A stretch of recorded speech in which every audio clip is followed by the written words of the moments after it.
Should police officers be held personally responsible when they mess up? Thank you for joining me on the 37th episode of the LAVA Spurt. Hold cops responsible. Welcome to the LAVA Spurt, the weekly offshoot of the lava flow. Channeling the flow of information to the libertarian, anarcho-capitalist, voluntarist, and agorist community. Brought to you by my per-episode donors. Thank you. Here's your host, Roger Paxton. If you're harmed or killed due to the negligence of a doctor, that doctor is held personally responsible for that act. This is why doctors carry very expensive malpractice insurance when they practice. If a doctor loses too many malpractice lawsuits, they can no longer get insurance for a reasonable rate, which means they can usually no longer practice medicine, because most hospitals require a doctor to carry malpractice insurance, or some hospitals carry the insurance for the doctors. If that insurance is too costly for a specific doctor, that hospital is no longer going to cover that doctor, plain and simple. And this is how it should be. While some states do require doctors who practice to have malpractice insurance, this is certainly not necessary. If we had a true free market in medicine, we could shop our doctors with much better information. Think Consumer Reports for doctors in your area. But this brings me to the main point of this episode. If police officers were also held personally responsible for screwing up, like when they kill somebody who's unarmed or they beat somebody for no reason, then there's no doubt that these actions would happen with much less frequency. Last week, this happened in my old stomping grounds of Arkansas. 15-year-old Bobby Moore and a couple of other teenagers were breaking into cars in Little Rock back in 2012. Two officers happened to hear the breaking glass during the attempted burglary and saw the teenagers trying to flee in a vehicle. The officers stupidly used their bodies to try to box in the vehicle. The vehicle, while in reverse, came close to one of the officers, and he assumed that they were trying to run him over. The teens say they were just trying to flee, and they had no intention of running over the cop. The officer was never even touched by the vehicle at all.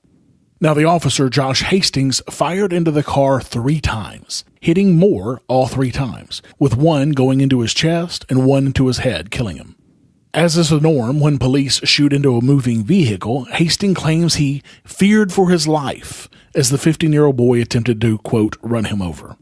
Now, the jury didn't buy this, and they awarded the family of Moore $415,000 in restitution.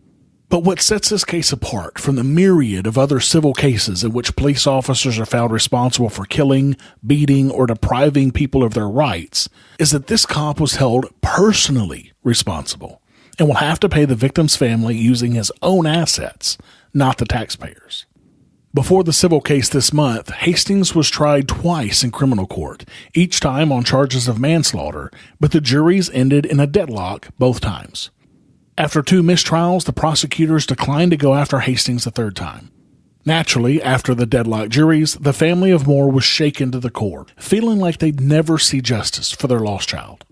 However, last Thursday, all that changed and a heartening precedent was set. And there have been other recent, very similar cases. Back in February of this year, former Los Angeles County Sheriff Lee Baca was told he must decide whether to pay $100,000 in damages from his own pocket stemming from a civil lawsuit involving an inmate abuse case, or he could face liens on his own personal assets. In February of last year, a judge awarded 19-year-old Dontrell Stevens a $22.4 million settlement for being shot and paralyzed by Palm Beach County Sheriff's Deputy Aiden Lynn. Stevens' crime? Riding a bicycle in his own low-income neighborhood in a manner that Officer Lynn found suspicious. Lynn stopped the youth, who dismounted the bike with a cell phone in his hand and slowly approached the officer. Just outside the range of dashcam video, the officer shot Stevens 4 times, claiming he was in fear for his life, but footage and evidence clearly showed the claim to be baseless. 3 of the bullets remain lodged in Stevens' body to this day, according to the Sun-Sentinel, 2 of them in his arm and 1 in his spine, which left him paralyzed and dependent on a wheelchair for mobility. Stevens won that massive $22.4 million settlement, and U.S. Magistrate Judge Barry Seltzer ruled that Lynn should foot at least a portion of the bill personally. Last month, nearly everything that this officer owned was seized to pay back Stevens, including everything from his furniture to his clothing. Now, this is all a step in the right direction. If cops are held personally liable for incidents such as these, they'll start carrying insurance to cover them. And many police forces may start to require such insurance, even in our non-free market police forces. It would be almost guaranteed that actual free market police forces would require that. There are several companies today that already provide private security officers with insurance, and most companies require that their private security officers be covered under that type of insurance.